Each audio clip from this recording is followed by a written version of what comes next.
Scott, it is truly heartbreaking. From celebrating her birthday to her family and loved ones now grieving her loss. The suspect is now in custody, but the family is now hoping information will come out to help find her body.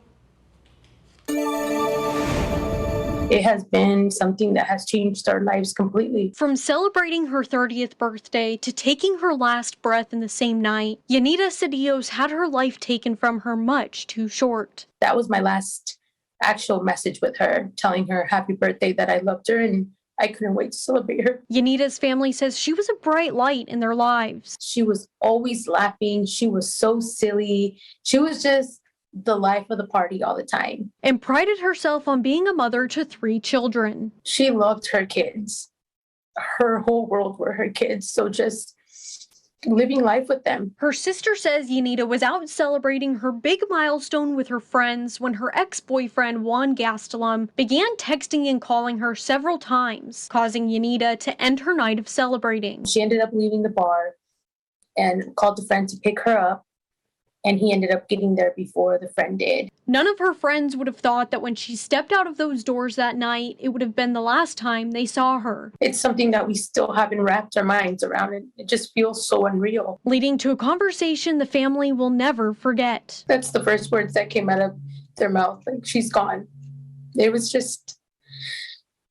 unbelievable. And leaving them with a terrible gut feeling. When we found out that he had been calling her that the night before, and had come down, we knew he had her. Gastelum is now in police custody for murder in the 2nd degree and rape in the 2nd degree. He took a mother from 3 kids that were so young that still needed her. He took a sister from us that we don't know how to continue life without. He took a daughter. Yet even with him behind bars, family members still haven't found Yanira. We're out there every weekend searching from 5 o'clock in the morning when we get up all the way till the end of the day. Her family is now offering a $5,000 reward for any information with the hopes of a sense of closure. That we will find my sister, that we will be able to bring her home, give her a proper burial, and say our last goodbye. So some churches today tell me they like what they see with the tiny house village. They say they are stepping up, offering their property, and they're sponsoring a village. We'll put 20 tiny homes in there. Pastor Jan Ballerjack says there's a big need to put up a tiny house village on her property. She's with Riverton Park United Methodist Church in Tukwila, where a new village is set to go up in the next 6 to 8 weeks. We've been asking for that for years now. We hosted tent cities for several years. There are already about 30 homeless people living in tents and cars at her church. Among them is military veteran Michael Williams. For even me as a vet, it's hard for me to get into a place. But if we can provide tiny homes for those that really want it, help people get on their feet, get jobs, let them save up money so they can get into their own place, that would be fantastic.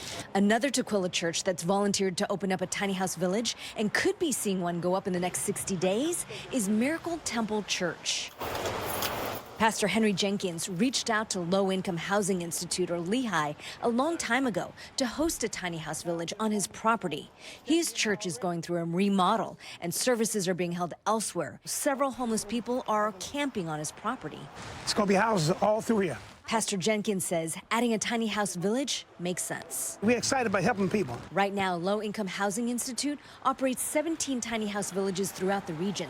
7 of them are sponsored by churches. That includes South End Village, which opened its doors on this Thursday. Now they're able to be in a tiny house where they can turn on the heat, they can lock the door to secure their possessions, they get some dignity and privacy and autonomy, and they work with case management to get into permanent housing.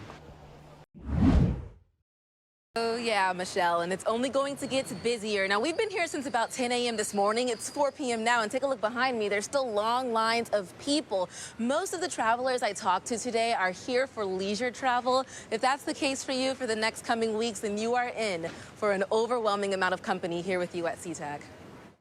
SeaTac International Airport says air travel is near pre-pandemic levels. Travel volumes up to almost 85%. People have decided to travel. Carol Warman rolls wheelchairs for passengers at SeaTac. She said in just the last week, she went from rolling 5 people to 11 people in one day. Get here 3 to 4 hours early because the lines at check-in are long. So long, people are missing their flights. Maxine Smolkin says she gave herself plenty of time to make her Delta Airlines flight to Washington, D.C. this morning. Got here like 2 hours ahead of the flight, and I was waiting to check my bag, and the line was so long that the flight wound up leaving.